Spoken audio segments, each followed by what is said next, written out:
J'en peux plus. J'en peux plus de ton ouverture d'esprit. J'aime mettre de la beauté partout où je passe. J'aime beaucoup la beauté. J'arrive plus aujourd'hui à douter de la bonne intention de l'autre. Malgré tous ses comportements, malgré que l'autre fait tout pour me convaincre de sa mauvaise intention, j'arrive plus à le croire. J'ai vu une phrase sur un bouquin qui m'a un peu bouleversé récemment dans une bibliothèque. C'était écrit « Je ne crois plus en Dieu, mais il me manque ».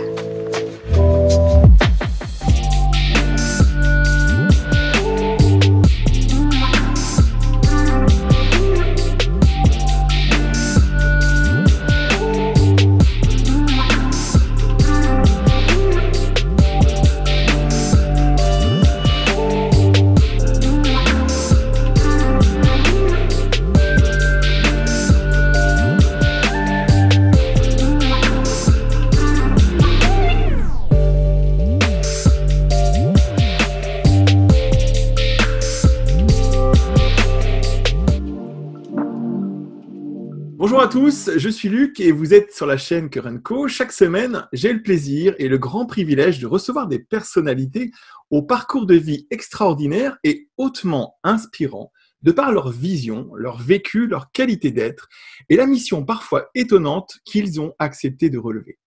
Cette semaine, on prend la direction de l'humilité à la rencontre d'un leader de la vacuité, d'un protecteur de la vulnérabilité.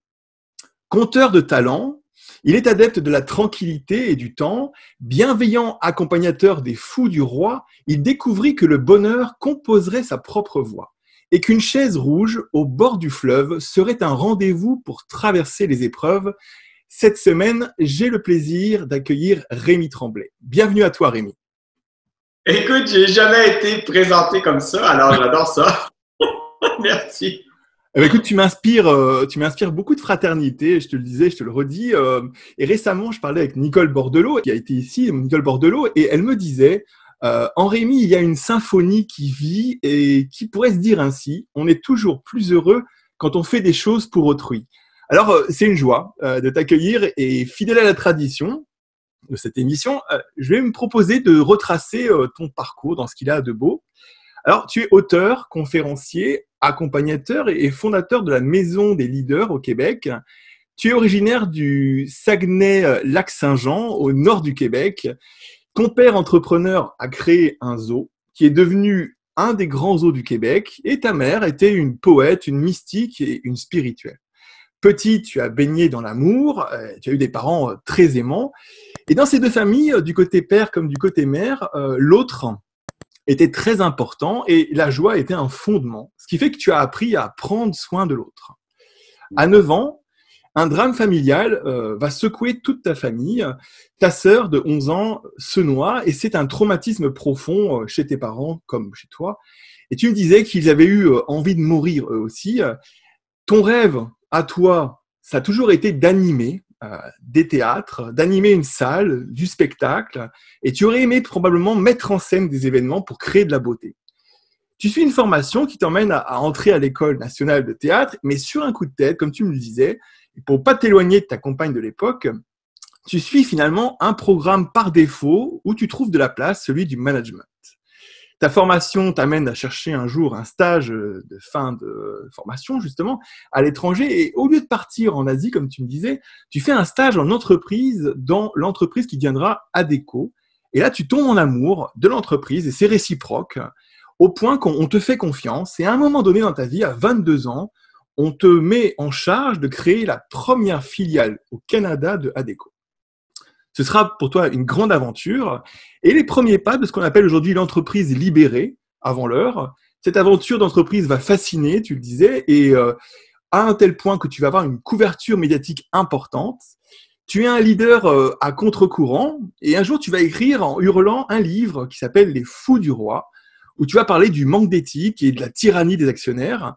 Et c'est à ce moment-là que certains patrons, au fur et à mesure, vont te rejoindre pour réfléchir à un autre leadership. Et ce sera le début de ce que tu appelles, toi, la maison des leaders. Puis un matin, tu te réveilles et tu décides de quitter Adecco. Et à partir de ce moment-là, qu'est-ce qui se passe pour toi? Ben, rien de neuf. Parce que dans le fond, j'essayais déjà de pouvoir être présent pour les leaders du Québec ou de l'ailleurs qui venaient nous voir, et tout en manageant, tout en étant présent aussi pour l'entreprise canadienne. Alors, bien sûr, j'ai laissé aller l'entreprise canadienne. J'ai trouvé une femme formidable pour reprendre la présidence et poursuivre l'aventure. Mais dans le fond, j'ai poursuivi cette partie de la mission qui était devenue la maison des leaders. Donc, j'ai poursuivi ce que je faisais déjà que j'avais déjà commencé à faire. Et bizarrement, j'avais l'idée qu'il fallait que je trouve quelqu'un pour s'occuper de la maison des leaders parce que j'avais plus le temps comme président canadien. Avec 11 000 employés, c'était plus possible. Et un matin, je me suis réveillé et je me suis dit non, c'est l'inverse. Je dois trouver quelqu'un pour prendre la présidence d'ADECO parce que mon travail, c'est probablement d'écouter cet élan de prendre soin des leaders du Québec. Et c'est devenu une marche, une grande marche. Donc, on est en marche depuis des années. Il y a des leaders qui sont à la maison depuis 19 ans. Ça fait 19 ans cette année. Donc, on est en marche ensemble. On évolue avec des moines, des philosophes, des artistes pour mieux comprendre l'humanité puis mieux se comprendre soi-même. Puis, à partir de là, réinventer tous les espaces de nos vies. Comment t'en es venu à être un auteur à un moment donné dans ta vie? Ben moi, j'ai jamais voulu être un auteur. Tu sais, comme j'ai jamais voulu être conférencier, les choses me tombent dessus un peu, ou c'est plutôt d'écouter, à un moment donné, il y a comme un élan trop fort. Quand le premier bouquin, ça a été Découvrir le bonheur au boulot, ça a été notre premier bouquin. Écoute, on n'arrivait plus à répondre aux demandes d'entreprises qui venaient nous demander de témoigner sur l'aventure qu'on vivait. Ils ont dit, mais vous avez l'air d'avoir vraiment une culture d'entreprise particulière, c'est extraordinaire ce que vous faites, vous êtes devenu numéro 1 dans votre métier en plus. Donc, il y avait comme et avec une de mes collègues, on a dit, mais là, il faut, alors pendant un été, on a décidé qu'on écrirait ce bouquin pour, dans le fond, ça hurlait, on pouvait pas, il y avait tellement de demandes, il fallait déposer quelque chose dans un bouquin. Donc ça a été le premier. Puis le deuxième, Les Fous du Roi, ben, il y avait eu un grand scandale potentiel là, sur ADECO à l'époque, au même moment où il y avait eu des scandales avec Parmalat, Emerson, bon. Et là, j'ai frappé un mur. J'avais un tel besoin de hurler. J'avais aussi besoin que ma boîte se réinvente. Donc, la seule chose qui m'est apparue, c'est d'hurler dans un bouquin. Donc, à partir de mon hurlement jusqu'à la publication, en 5 semaines, on a fait un bouquin. Et ça a été comme... moi, je le faisais dans le fond, surtout pour parler à ma boîte.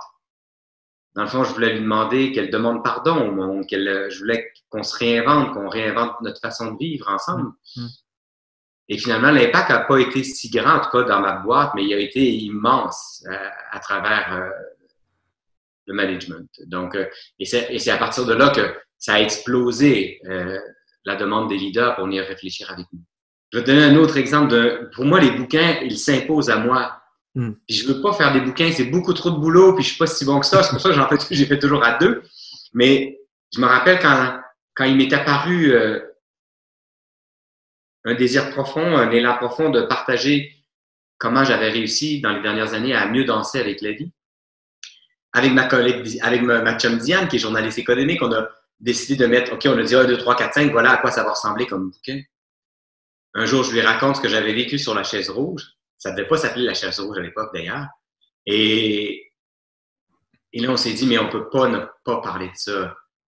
Et je me rappelle, j'avais croisé Hélène Dorion, qui est une grande poétesse au Québec, qui m'avait dit, mais tu sais, Rémi, il y a le livre que tu veux écrire et il y a le livre qui veut s'écrire à travers toi.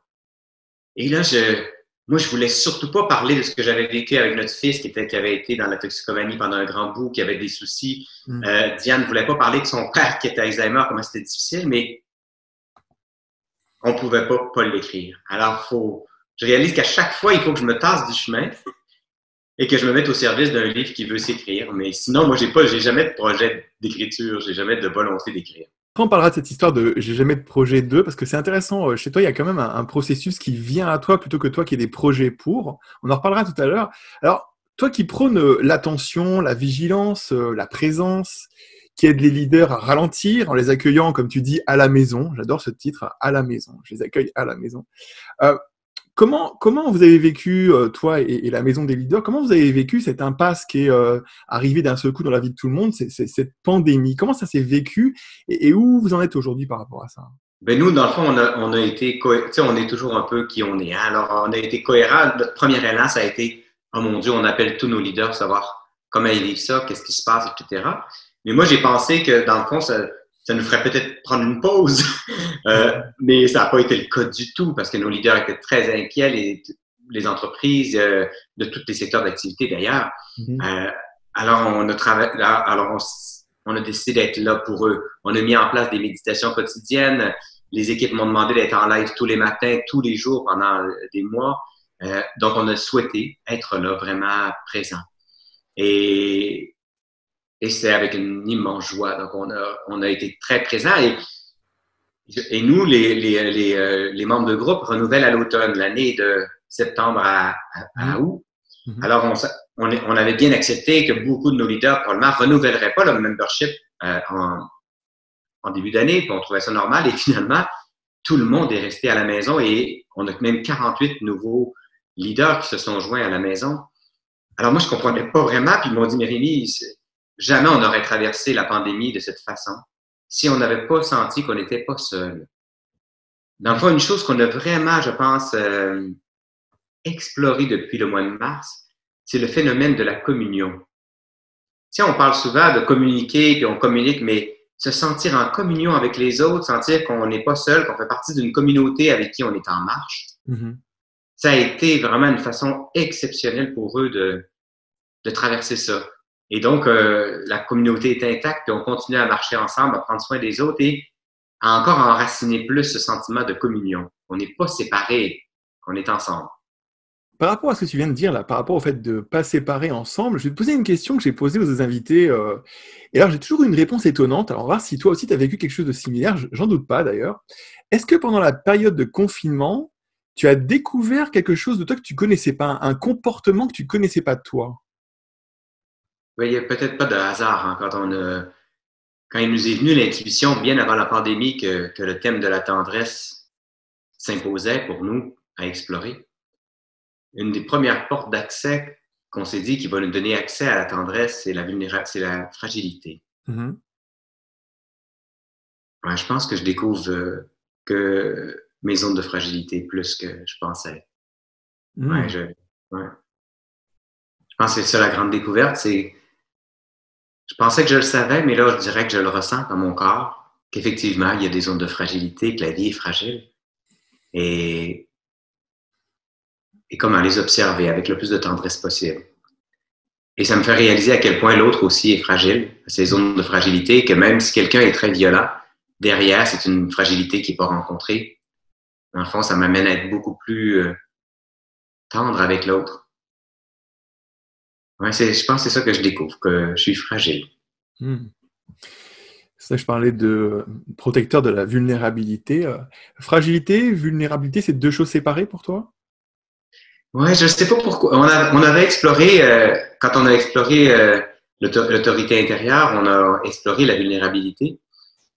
Mais je ne sais pas pourquoi c'est le mot fragile qui s'imposait. Je veux dire, bon, on est vulnérable, donc bien sûr, mais il faut accepter effectivement que la vie est fragile, que la vie peut arrêter de circuler à travers moi, comme ça, dans un instant, et que moi aussi, à cause de toute mon histoire, dans le fond, c'est bien sûr, mes fragilités viennent beaucoup de mon ego qui se sent, qui a peur, qui se sent menacé. Donc, au lieu de le juger, mais au contraire, l'observer avec tendresse. Puis j'ai l'impression qu'on a fait un pas. On a parlé de vulnérabilité, ça a été touchant, émotif, mais jamais comme ce qu'on est en train de vivre là, comme dialogue autour de la fragilité. Comme si oser sa fragilité, on parlait d'humilité tout à l'heure, comme si fragilité, là, c'était de reconnaître vraiment qu'on est fragile, que l'autre est fragile. Et entre autres, je leur donnais un exemple. Moi, mon père m'a donné les petites tasses en porcelaine qui appartenaient à ma mère. Et comme elles sont, et maintenant, tous les matins, je bois avec ces petites tasses parce qu'elles sont fragiles. Et donc, comme je sais qu'elles sont fragiles, je dois être très tendre dans ma façon de les manipuler. Et ça me rappelle que je suis fragile et que les autres aussi sont fragiles. Donc, ils ont peut-être aussi besoin qu'on les manipule avec plus de tendresse. ça fait un peu transition particulière avec la question que je voulais te poser. C'était, tu vois, ces temps-ci en France, et je pense que c'est pareil chez vous au Québec, les entrepreneurs, ils se demandent vraiment s'ils vont serrer les fesses en attendant ou s'ils vont se lancer dans une nouvelle sagesse. Est-ce que tu crois que cette pandémie-là, c'est un grand reset intérieur obligatoire pour tout le monde? Mais je pense que évoluer, laisser s'élargir sa conscience, il y a quelque part un choix. On est prêt ou on n'est pas prêt. Hmm.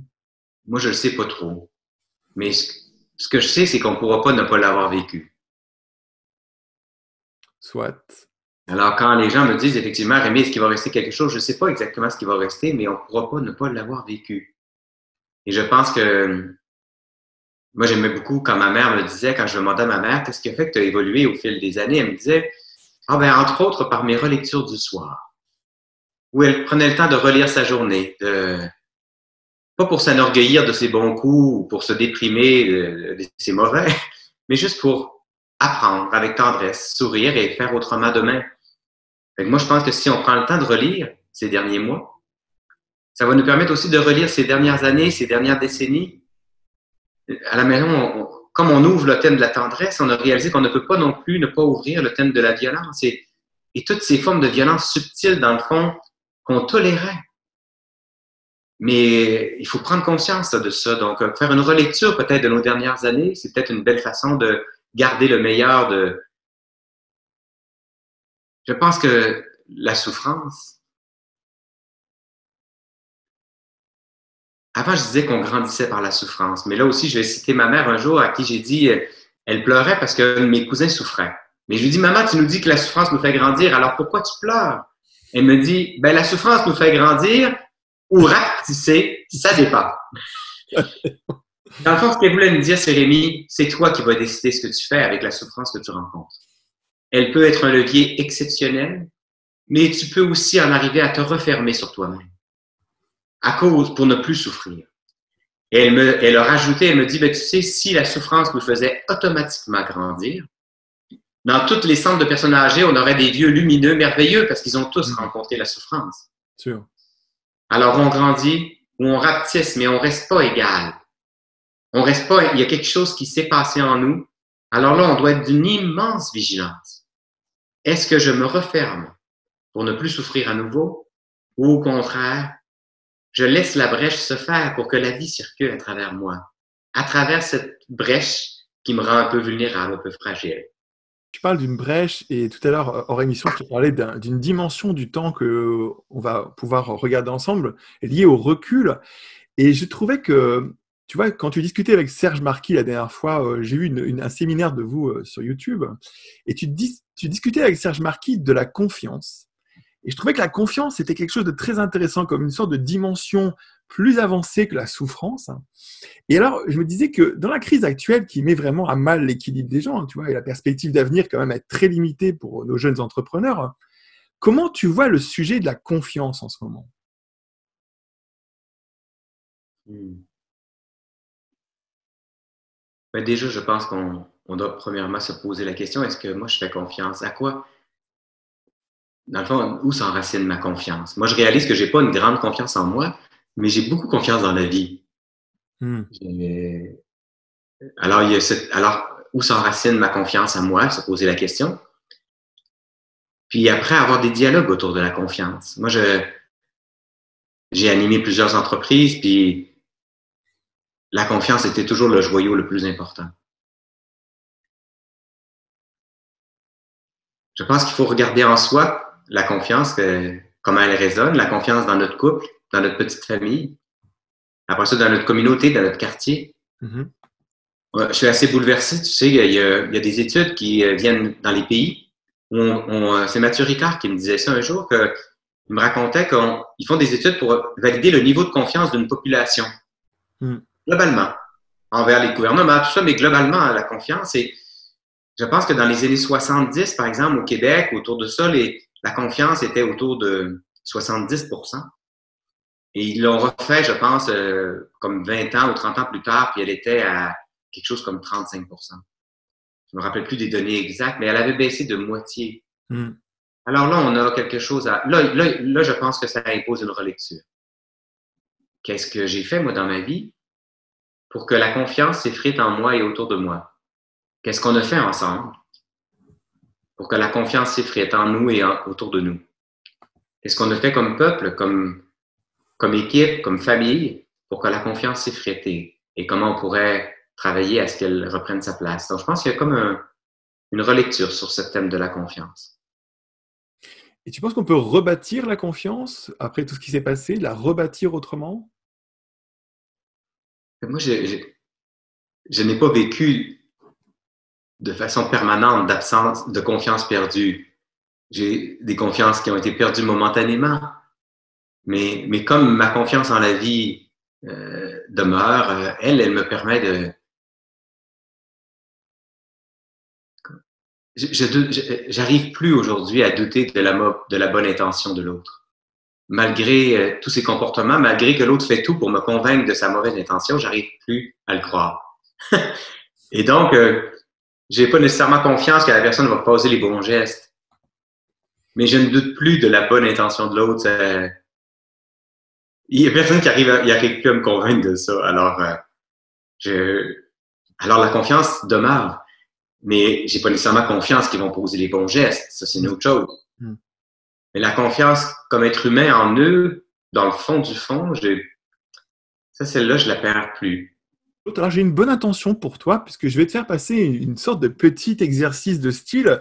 On a un petit rite dans l'émission associé à notre sulfureux Thierry Ardisson, qui est un chroniqueur de chez nous.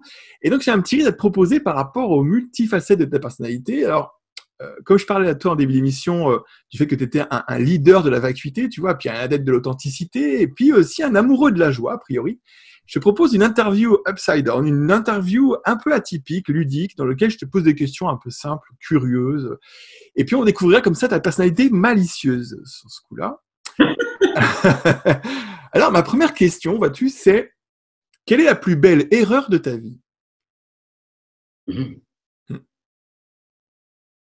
Il faut peut-être avoir fait ce bac en management que je voulais pas faire du tout, qui m'a finalement ouvert les portes de cette magnifique équipe ADECO avec laquelle je suis tombé en amour, qui a dicté, là, dans le fond, les années qui ont suivi. Donc, si ça a repris 3 ans de bac pour finalement... Parce que je sais que si j'avais pas eu ce stage, la suite n'aurait pas existé. Donc, ouais, très belle erreur que ce programme que j'ai choisi, que j'ai pas du tout aimé pendant 3 ans. Quel est le défaut qui te sauve la vie? Ah, ma naïveté. Je suis vraiment très naïf. Et ça m'a servi. Et le doute. J'en aurais 2, le doute aussi. Je suis quelqu'un qui doute. Alors, le doute et la naïveté. Imagine que tu puisses te cloner, que tu puisses créer un autre Rémi Tremblay. Qu'est-ce que ferait cet autre comme activité?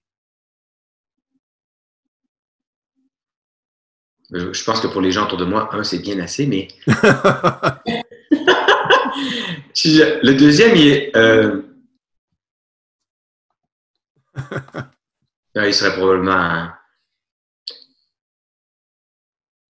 J'en aurais choisi 2, mais si on n'en a qu'un, il y aurait probablement un moine plus contemplatif. Moi, ce qui me serait venu, c'est plutôt quelqu'un qui organise des shows ou je sais pas, des spectacles où les gens s'assoient pour dîner et voient des grands spectacles. Tu te sentirais comme ça? Ben, si tu m'avais dit un deuxième, effectivement, je pense que réaliser de la beauté pour le meilleur des personnes, toucher le cœur des personnes par la beauté, je pense que réaliser des shows ou des émissions, quelque chose comme ça, il y a quelque chose dans la réalisation de... J'aime mettre de la beauté partout où je passe. J'aime beaucoup la beauté. Mais il y a aussi un moine qui a bien besoin de sa place et un moine plutôt espiègle. Imaginons que tu puisses ne plus avoir peur de rien. Quelle est la peur que tu conserverais pour vivre? La peur de pas être là, de pas être assez présent. C'est ma peur préférée. C'est quoi la meilleure mauvaise critique qu'on t'ait fait? La seule chose qui me vient là, c'est un consultant, quand on avait acheté une entreprise qui était le double de la nôtre au Québec, et il me dit, Rémi, j'en peux plus. Et il me dit quoi? Il dit, j'en peux plus de ton ouverture d'esprit. Énorme. Et c'est plus... Et cette qualité que tu as est devenue un défaut. Il va falloir que tu te positionnes, il va falloir que tu es, dans le fond, trop ouvert d'esprit. Et ça m'a bouleversé parce que je pensais que c'était une qualité. Alors, mais effectivement, j'ai réalisé qu'au bout, ça devait être un défaut et que j'avais à apprendre à fermer les yeux, à écouter de l'intérieur pour trouver des espaces d'absence de doute en moi. Après avoir écouté, bien sûr, mais à un moment donné, il faut fermer les yeux puis écouter aussi de l'intérieur. Donc, il m'a vraiment obligé à fermer les yeux et à écouter de l'intérieur. Toi qui es si ouvert, comme il disait cette personne, si tu pouvais croire en quelque chose de nouveau pendant 1 an, quelle serait la croyance que tu choisirais pendant 1 an?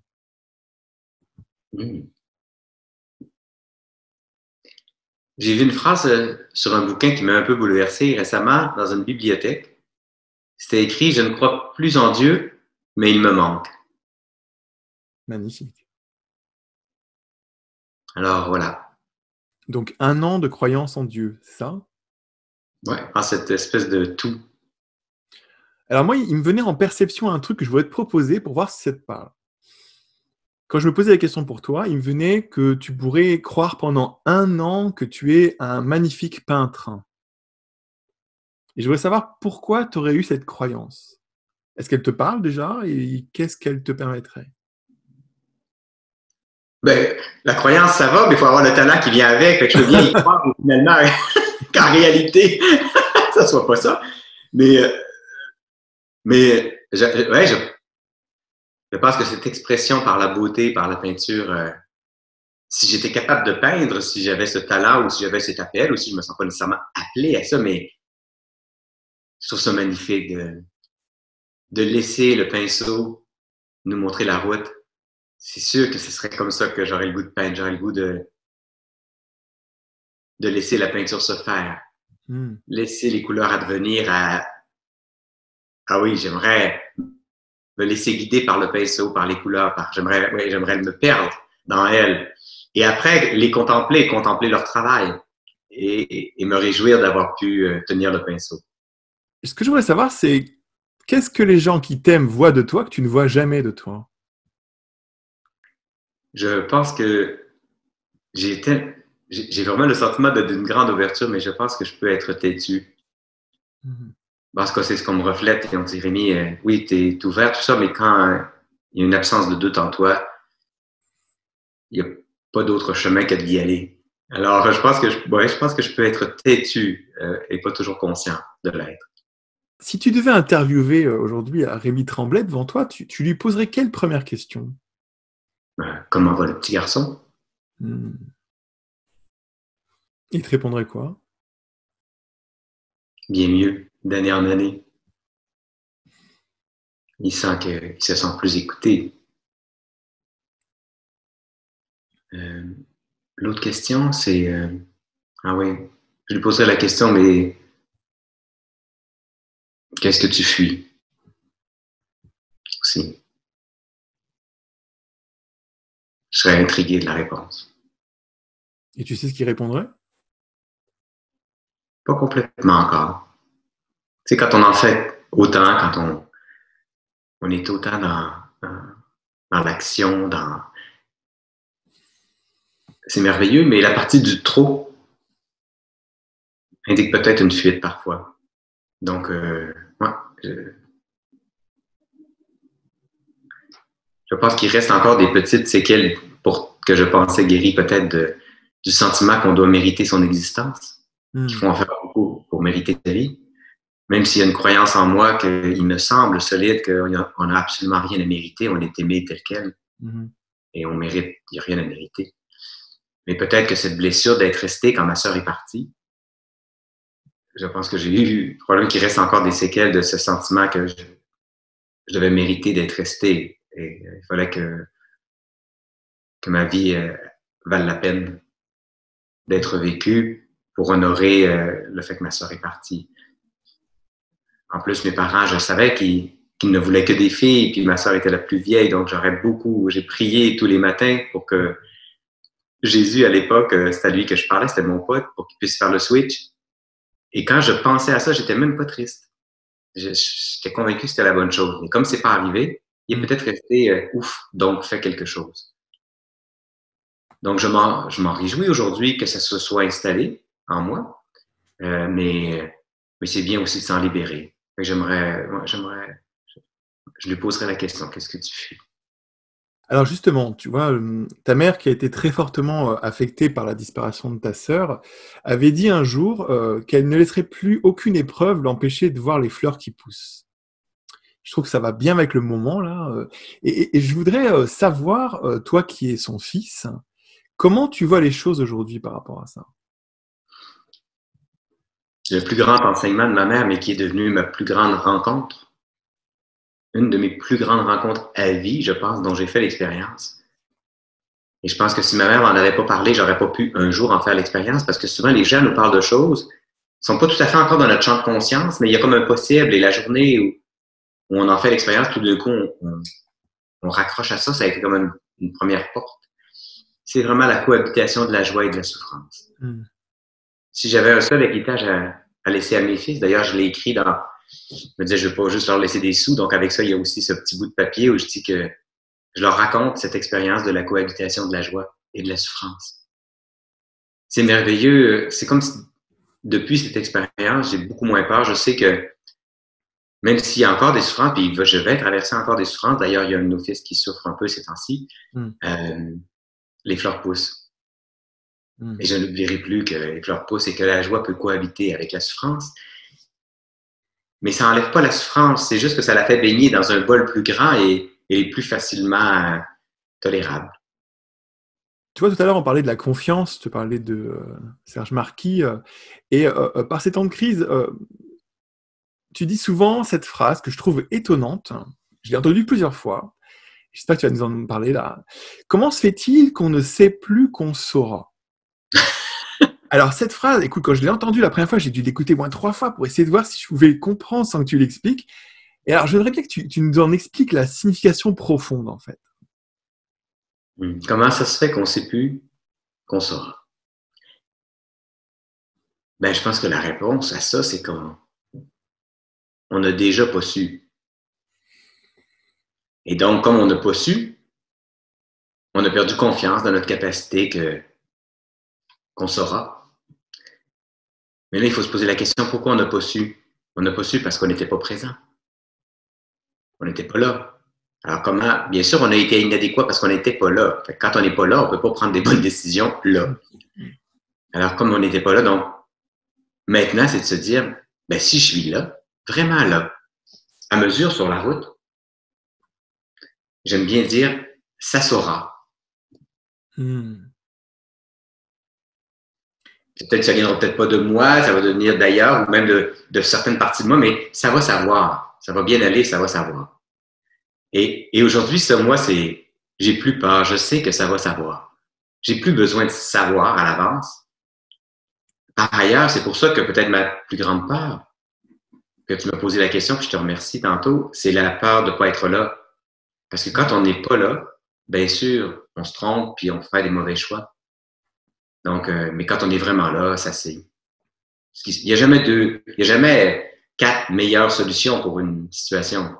Et si on est vraiment présent, ben celle qui s'impose, comme la meilleure, s'impose, c'est tout.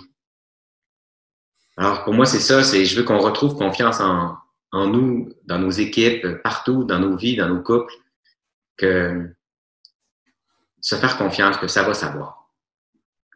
Et c'est sûr que le petit Rémi limité, il ne saura peut-être pas, mais j'ai confiance que le petit Rémi limité, ajouté à une connexion à quelque chose qui est moins limité, puis avec les autres ensemble, ça saura, on saura, si on est vraiment là. Et alors, justement, c'est la question que j'allais te poser parce que je trouve qu'avec un regard comme ça vaut le coup de la poser tout de suite. C'est quoi un leader alors, Rémi? C'est quoi un leader pour toi? Parfois, j'aimerais bien que le mot leader fonde à la maison puis que ce soit que la maison parce que je ne sais pas trop c'est quoi un leader. Et je sais par exemple que ceux qui se proclament leaders et qui veulent me mobiliser, ça me gosse un peu. Alors, ça m'énerve un peu. Alors, je pense que premièrement, le leadership, c'est quelque chose qu'on nous reconnaît. et non pas quelque chose qu'on doit chercher. Je pense même que c'est quelque chose qu'on doit accepter quand on nous l'offre, avec humilité, l'humilité de se tromper. Mhm. Mais c'est pas peut-être juste moi je crois beaucoup dans l'exemplarité. Mhm. Je pense qu'on a le goût de suivre quelqu'un ouais, qui est cohérent. Mhm. Mais je crois plus tellement à ce leader qui a une vision et qui même me suive.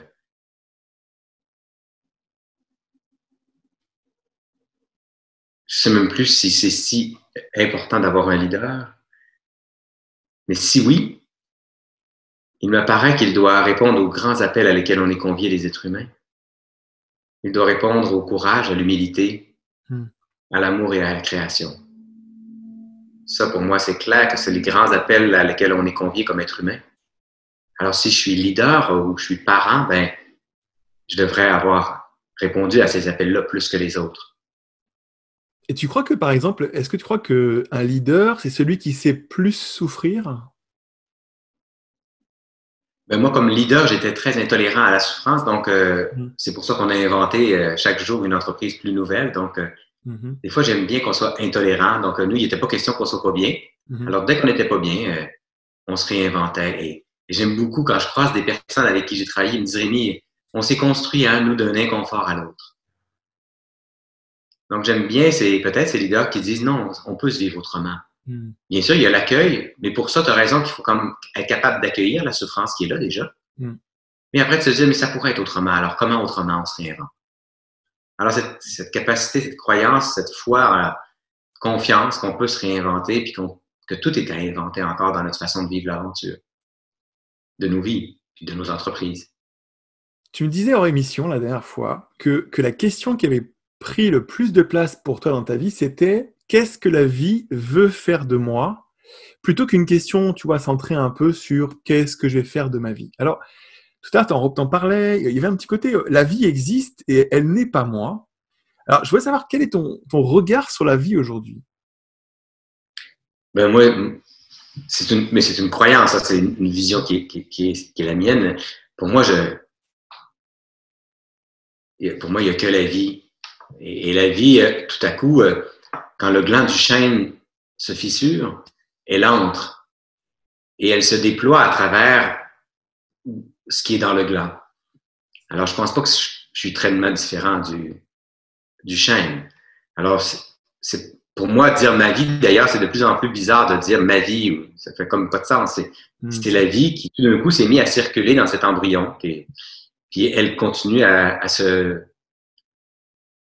Pour moi, la vie, c'est ça, elle se déploie à travers les eaux des rivières, à travers les arbres, à travers nous.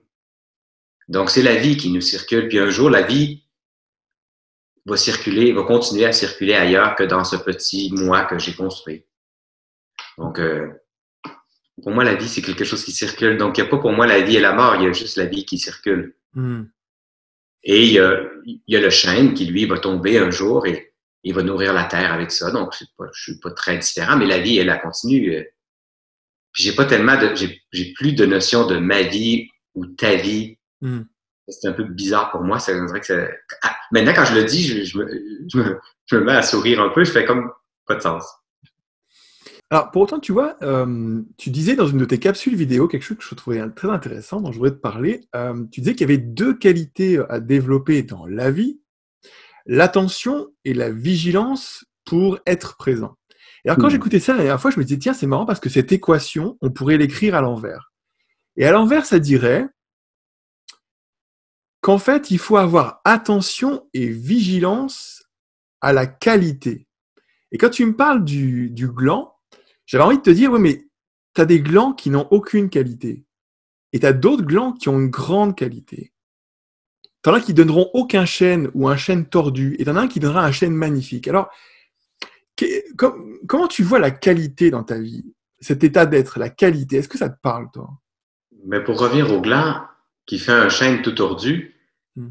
qui a dit que le plus grand était plus beau et qui était plus de qualité? Alors là, je, pour moi, les deux les deux ont des qualités différentes, les deux apportent quelque chose de différent.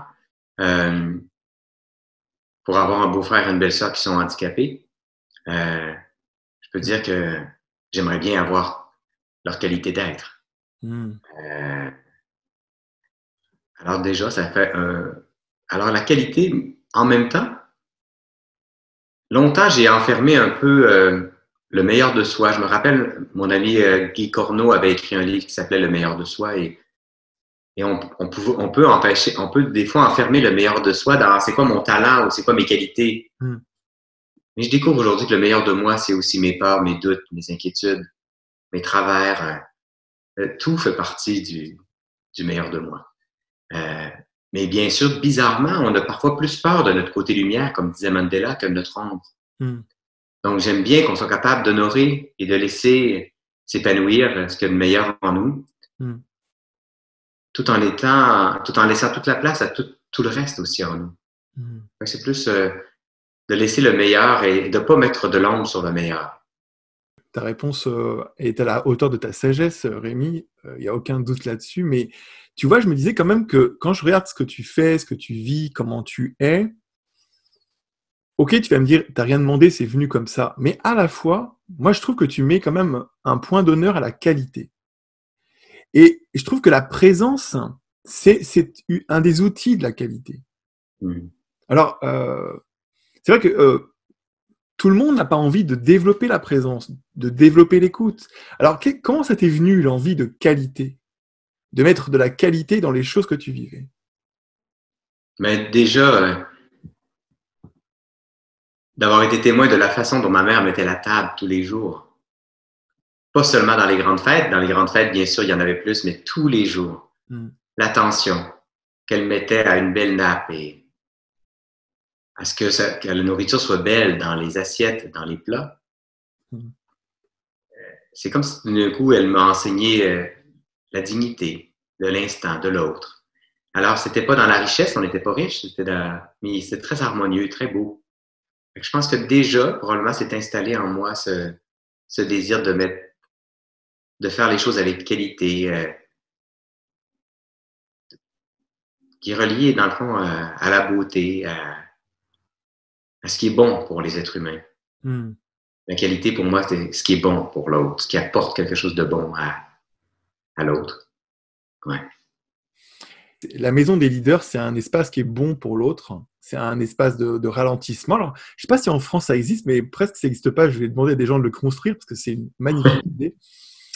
Mais tu disais que c'était un endroit où les gens venaient se déposer, se reposer et se poser. Moi, j'adore ces trois éléments.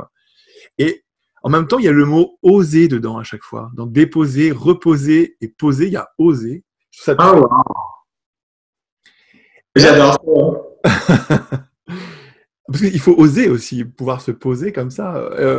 Et comment tu vois la maison des leaders aujourd'hui? Ben, tu sais, la maison des leaders aujourd'hui, premièrement, j'aime beaucoup, je veux revenir à oser, c'est trop beau parce que déjà, ça demande un tel audace pour oser ralentir dans un monde de vitesse comme le nôtre. Donc, ça demande déjà d'oser énormément à venir se déposer pendant des journées entières, sans agenda, sans livrable, sans juste pour être là, ralentir, prendre de la hauteur ensemble. Ça demande déjà beaucoup de place. La maison aujourd'hui, j'étais avec un de mes collègues Mathieu en Angleterre, avec un groupe, puis je ne sais pas que c'est là que ça nous est apparu que la maison, aujourd'hui, elle est plutôt dans l'esprit d'un monastère que dans l'esprit d'une entreprise. Donc, c'est une grande communauté de centaines de leaders qui, depuis 19 ans, marchent ensemble, réfléchissent ensemble, prennent le temps de se poser, de se déposer, de se reposer et d'oser. Je vais rajouter ça. Et donc, c'est ça, c'est une grande communauté où on prend soin les uns des autres, on réfléchit ensemble sur la route. Et j'aime la fraîcheur de la maison. Tu sais, nous, on rencontre des moines de toutes les traditions, des gens de toutes les traditions, des artistes, des soignants en soins palliatifs. Donc, on a cette espèce de vie qui nourrit toujours par la fraîcheur des opinions diverses et qui nous font toujours nous rencontrer nous-mêmes. Puis, la pédagogie de la maison, dans le fond, elle nous était comme un peu imposée, je me rappelle, par Albert Jacquard à l'époque, qui nous avait dit « Mon petit Rémi, ton métier, c'est le métier de la rencontre. » Mais je savais pas que c'était un métier. Et donc, c'est devenu notre métier, dans le fond. C'est comment on se rencontre grâce à la rencontre avec l'autre. Et on permet aussi à l'autre de se rencontrer parce qu'on ose se rencontrer nous-mêmes. C'est ça. Fait que c'est une grande communauté. Et donc, c'est pour ça que comme on est plus dans un esprit monastique, je dirais, ben on a moins l'énergie, on a moins l'idée de voyager ou d'aller ailleurs, mais plutôt d'accueillir. Donc, pour nous, l'accueil, c'est ce qui est le plus important. Donc, je vais moins en Europe, mais on accueille à la maison, soit en virtuel ou en présence, les gens. Donc, on essaie d'ouvrir les portes puis d'être accueillant. Donc, c'est plus dans une posture d'accueil. Tu vois, quand j'écoutais plusieurs interviews de toi, il y a un truc qui m'a marqué et je voulais t'en parler. C'était que, en fait, tu disais la maison. Finalement, à la maison. Et être à la maison. Et je me suis dit, est-ce que c'est pas une ruse de la vie associée au fait qu'il a vécu donc une enfance très aimée et que c'est pas une façon de dire je ne quitterai jamais la maison? Peut-être. Ben peut-être que oui, vraiment, mais ce qui m'a amené peut-être à créer la maison, c'est je me suis égaré de la maison quand même pendant pas mal d'années. Parce que devenir numéro un, avoir de la croissance, être reconnu, tout ça, c'était bien important. Donc, je me suis un peu égaré de la maison et quand je partais dans des 2-3 jours de silence, par exemple, j'avais l'impression de rentrer à la maison à l'intérieur de moi. Donc, la maison, au-delà de la maison des leaders, c'est comment rentrer à la maison à l'intérieur de soi. Donc, tu as raison, je pense que j'étais bien à la maison, je me suis un peu égaré.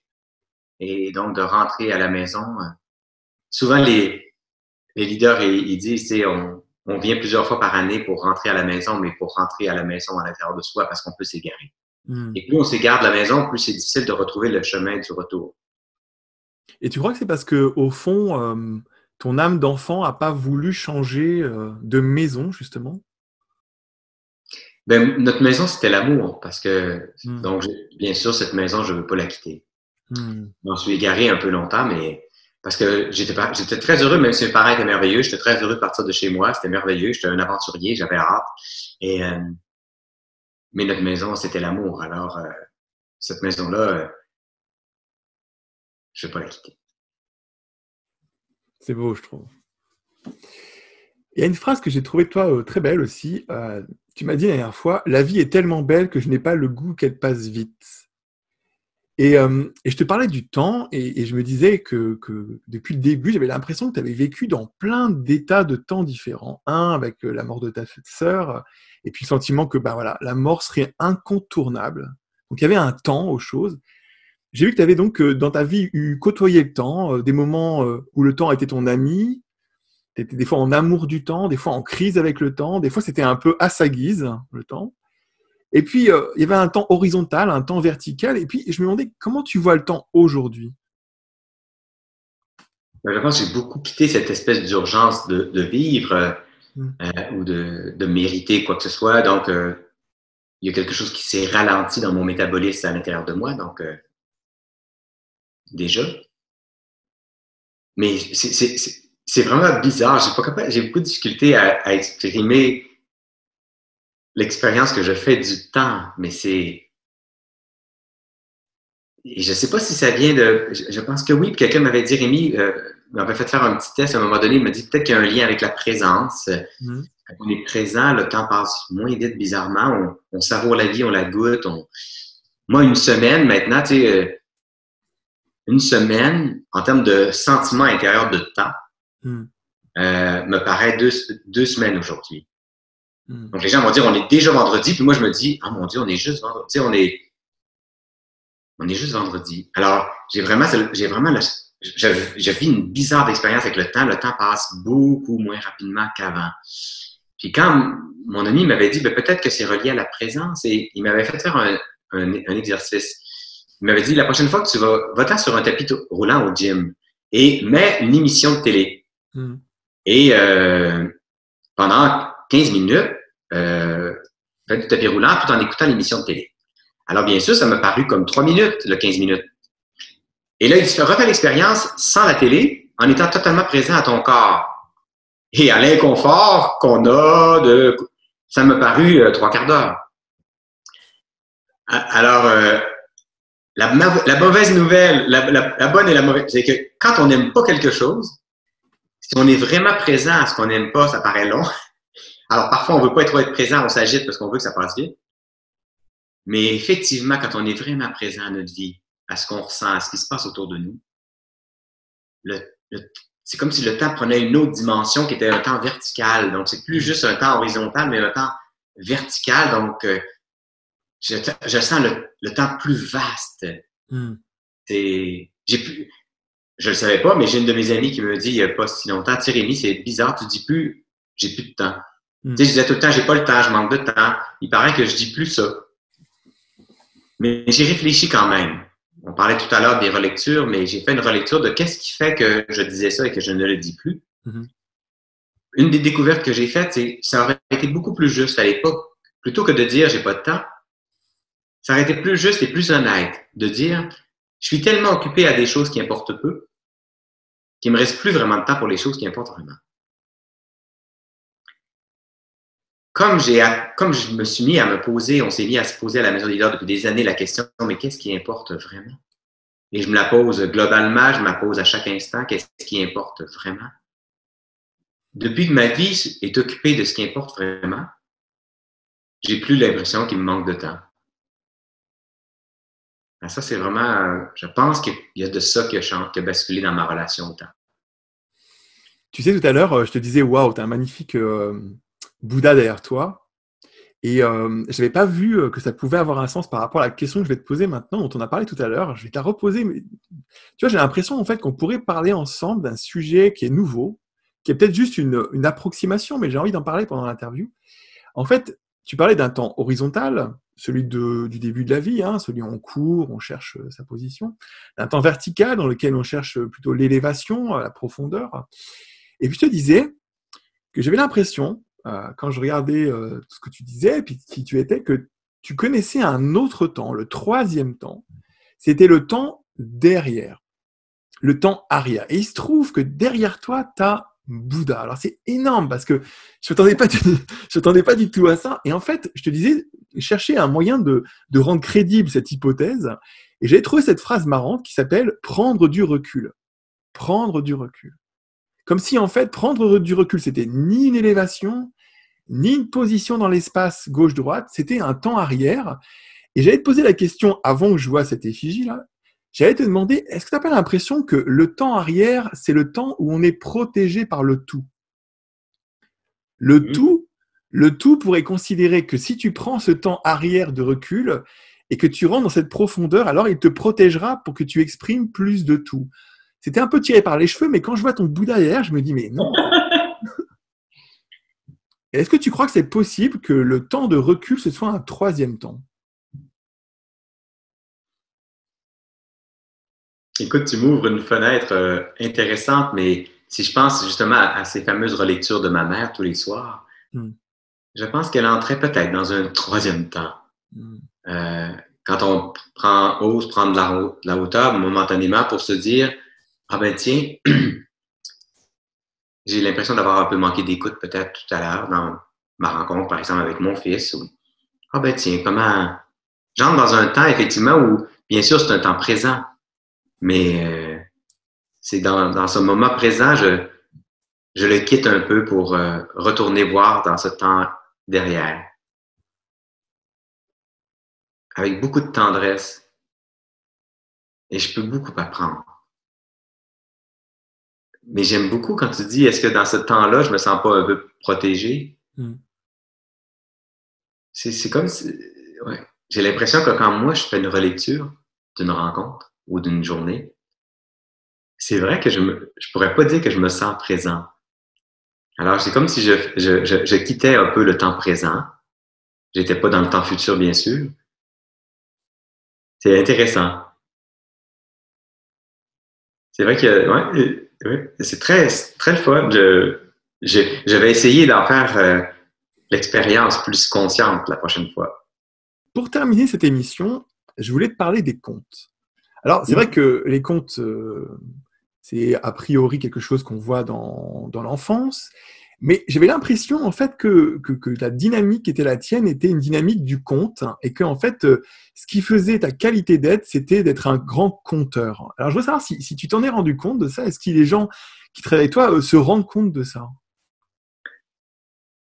Mais c'est sûr que les gens me disent, Rémi, on aime tellement que tu nous racontes des histoires. Euh, c'est des histoires, dans le fond, de... Bien sûr, c'est vrai qu'il y a des histoires de ce que je leur raconte, des rencontres que j'ai faites, hein, parce c'est les rencontres qui me nourrissent. Mais c'est vrai que parfois, mais c'est vrai que j'ai, sans le savoir, inventé des personnages comme le gland du chêne, comme Mm. la montre dans le fond du lac, comme la chaise rouge devant le fleuve, effectivement. Et c'est drôle parce qu'il y a que tu apportes ça, parce que dans un de nos groupes, il y a une jeune leader qui est dans une école qui vient me voir après la rencontre, et elle me dit, Rémi, là, ça fait 2 fois, là, mais elle dit, moi, là, je comprenais rien de l'ego, de la conscience, etc. Mais quand toi, tu me racontes des histoires, je comprends tout. Il faut que tu fasses des livres pour enfants. Absolument. Et moi, j'ai jamais voulu faire de livres pour enfants de ma vie. J'ai jamais voulu faire de livres tout court. Et donc, quand elle me dit ça, ça m'a traversé bord en bord et je me suis dit, oh merde, je peux pas le faire. Alors là, sur ma table à dessin, bientôt, il y aura possiblement des contes pour enfants pour qu'on puisse explorer des mystères de la vie, comme celui de l'ego, finalement, à travers la nature, à travers quelque chose de plus ludique, de plus simple. Alors, je me suis jamais vraiment adressé à des enfants, à part les enfants autour de moi, mes fils et les autres, mais ouais, là, il y a un appel à oser raconter. Il y a un appel à un grand changement en ce moment? Tu te sens dans un grand changement en cours? Là, il y a plutôt un appel au dépouillement. Mm. Je, je ne sais pas pourquoi. Ma vie est merveilleuse, tout ce que je fais, c'est super. La maison des leaders, c'est wow, ce qu'on fait, mais il y a quand même en moi, et bizarrement, c'est plein de joie, là. C'est enveloppé dans la joie. Euh, un appel à disparaître momentanément, à faire fondre certaines couches identitaires à l'intérieur de moi. Tu sais, un grand travail. Je me sens appelé à un grand dépouillement. Et comme si la vie me disait, tu sais, moi, ma façon de traverser la vie depuis beaucoup d'années, c'est écoute et réponds. Et l'intuition que j'ai eue sur le bord d'une rivière l'autre jour, je suis parti tout seul en solitaire sur le bord d'une rivière en pleine forêt. Puis ce que ça me disait, c'est à ce moment-ci, si la vie m'interpellait à ce à quoi elle va m'appeler, je répondrais parce que je peux pas répondre, mais écoute, j'irais même jusqu'à dire j'en serais très malade et j'en mourrais.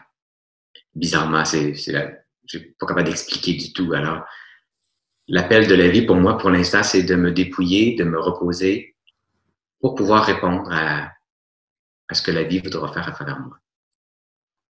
Qui sera peut-être pas du tout différent de ce que je fais là, mais peut-être que oui, je sais pas. Il y a un grand appel au dépouillement et à me préparer, comme si j'avais à vivre un hiver avant qu'un printemps la surface.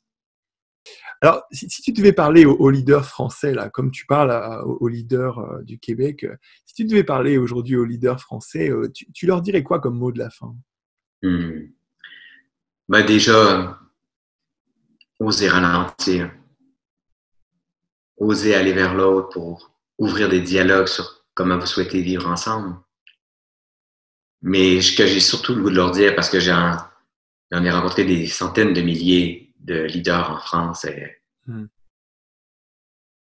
trouve qu'ils sont durs envers eux-mêmes. J'aimerais ça que vous soyez capable de vous accueillir et de vous aimer tel que vous êtes. Vraiment.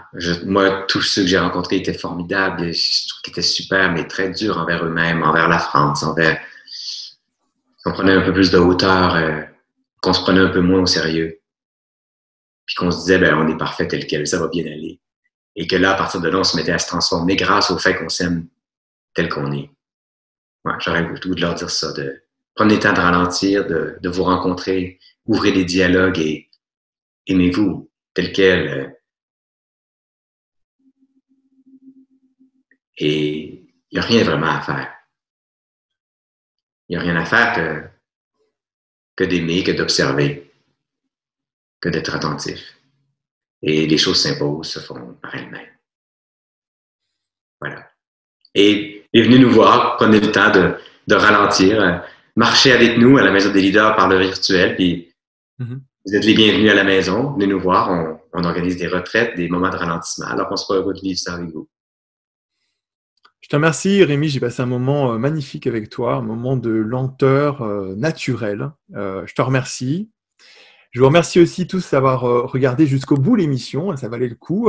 Vous pouvez vous abonner, vous pouvez partager, vous pouvez nous aider à faire mieux connaître la chaîne. Je te remercie encore, Rémi. Je ne sais pas comment te dire merci autrement que merci. En virtuel, c'est si dur de faire autrement que merci. Alors, on serait ensemble, on aurait bu un petit café tous les deux au chaud. Et puis voilà. Je te remercie. Voilà. Et moi, je te remercie. Ça a été un moment privilégié. Moi aussi, j'ai aimé ce moment de ralentissement et j'ai aimé tes reflets, tes questions c'est toujours les questions qui nous aident à nous explorer encore puis à explorer. Alors, je te remercie pour cette tendresse et toute l'attention que tu as portée à cette entrevue et à tout ce que tu as fait avant. C'est quand même incroyable tout ce que tu as fait avant pour en arriver là. Alors, merci beaucoup. Puis, c'est un très beau moment pour moi, un beau moment suspendu, un moment d'éternité. Tiens, merci.